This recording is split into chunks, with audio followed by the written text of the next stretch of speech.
Okay, una, of course, second season ng Stars on the Floor.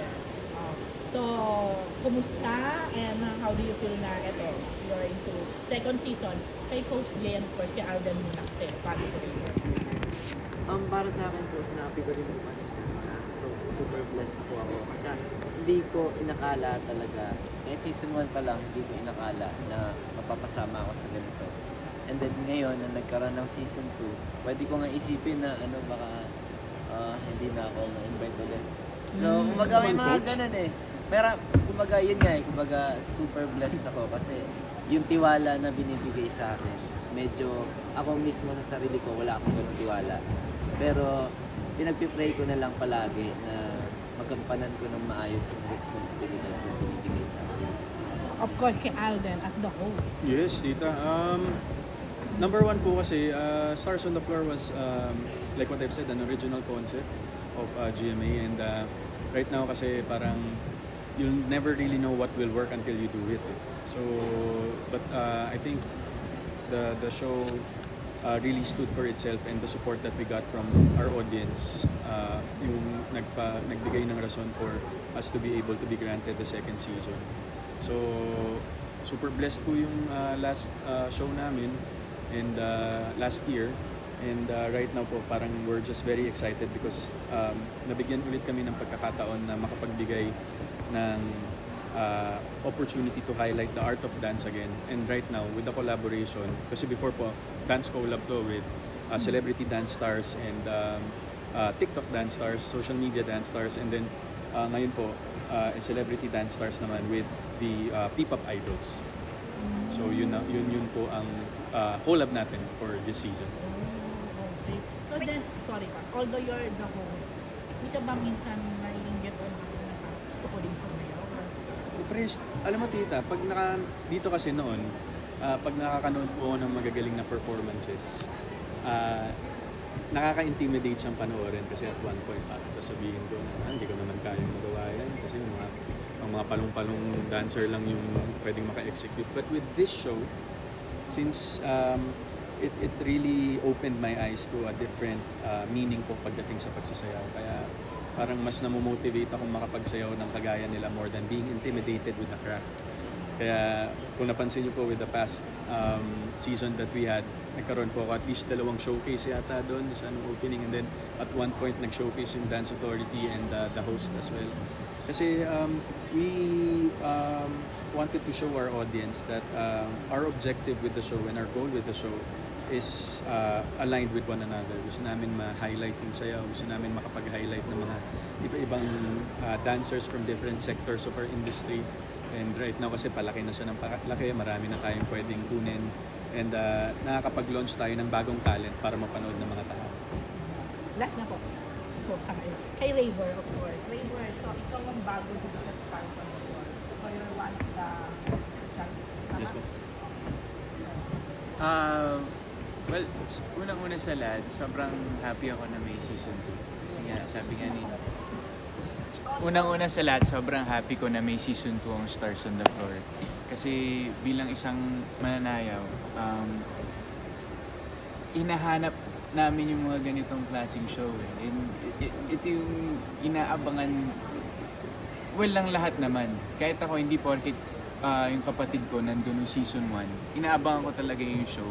Or halimbawa kung namalagpasan ko, panoorin ko sa YouTube agad yung mga performances nila kasi ganun kaganda yung show.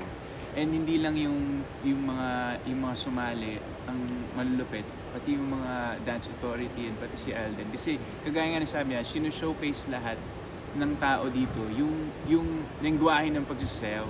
And then nagkaroon ng season 2, I'm very blessed and very happy to be part of this family kasi matagal, kagaya ng sabi ko kanina, pinapangarap ko rin makasali sa isang ganitong klase na show.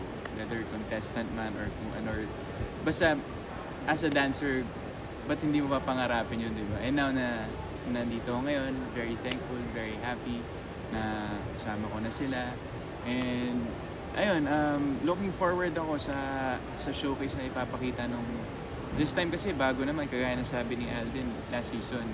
Aware naman ako kasi syempre lagi ako nanonood ng last season na Digital Stars with Celebrities. And now naman, yung mga P-pop stars natin and celebrities ang magta-tandem. For sure, maraming twists and turns pa na si Alden lang ang nakakaalam, diba? So, yun, sobrang excited na ako na mag-judge.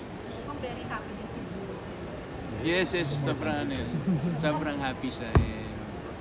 Lahat naman, kahit nga isang line lang sa kanta, sobrang alam mo naman yun, proud na proud sa akin. So, ayun, ayun. Very happy. Crossover from the Clash hosting to judge ka na. Yun nga nakakatuwa lang din kasi dahil sa GMA, ang dami kong nasusubukan na first time kong ginagawa. And laking pasalamat ko kasi lahat ng opportunities na ganun, sila yung nagbibigay. And hanggang ngayon, binibigyan pa rin nila ako ng opportunity na mag-try ng mga hindi ko pa nagawa before. And this is the first time na mag-judge ako ng isang dance competition. So, ayun, excited na ako na magsimula.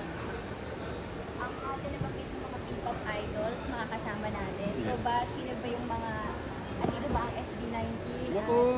Dini, possible ba yun? Surprise po, malalaman, actually, Smile ni Coach. marireveal pa lang natin yung P-pop dance stars natin on the day of the show itself. And we're very excited because syempre, sobrang, of course, with SB19 spearheading the P-pop groups here in the Philippines, marami silang na-inspire na mga kabataan and grupo to start forming groups and showcasing their talents. And ang galing lang din ng concept kasi parang akala ko nun parang iniisip ko nung season 1, after kaya ng Digital Dance Stars, ano pa kayang sector yung pwede na pwedeng i-showcase dito sa Stars on the Floor? Kasi technically naman lahat kasi nasa social media. But with the whole P-pop collaboration concept, ibang way din to showcase these stars na syempre hindi naman din lahat ng mga manonood natin on TV nagkakaroon ng chance mag-scroll on social media and to see all of these talents that we have at the moment. But with this, since may papalabas na natin to sa TV, mapapakita natin sa kanila na lumalaki yung dance community dito sa Pilipinas at hindi lang siya nako-confined sa television and with all the groups that we've known in the past.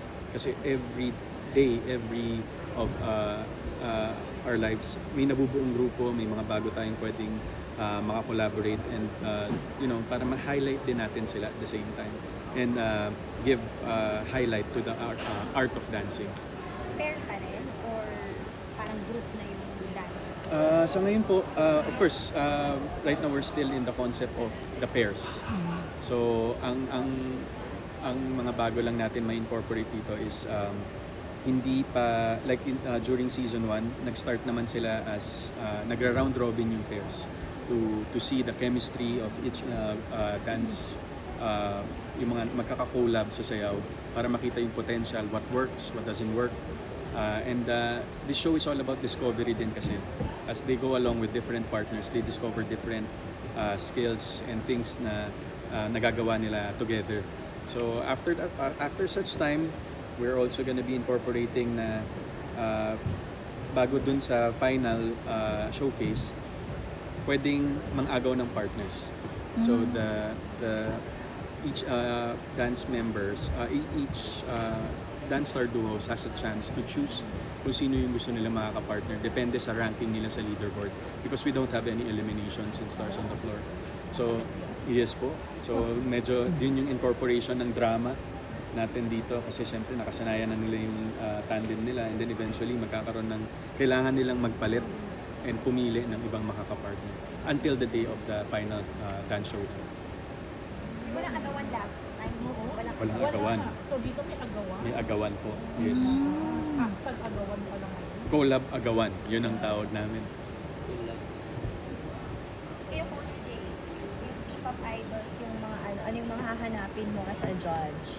Or sino yung mga gusto mong makita dito sa show? Marami, pero kumbaga ngayon mas makakapag-focus ako na paano ba sila sumayaw talaga sa P-pop na walang microphone, yung hindi talaga sila kakanta. Kasi iba din yung sing and dance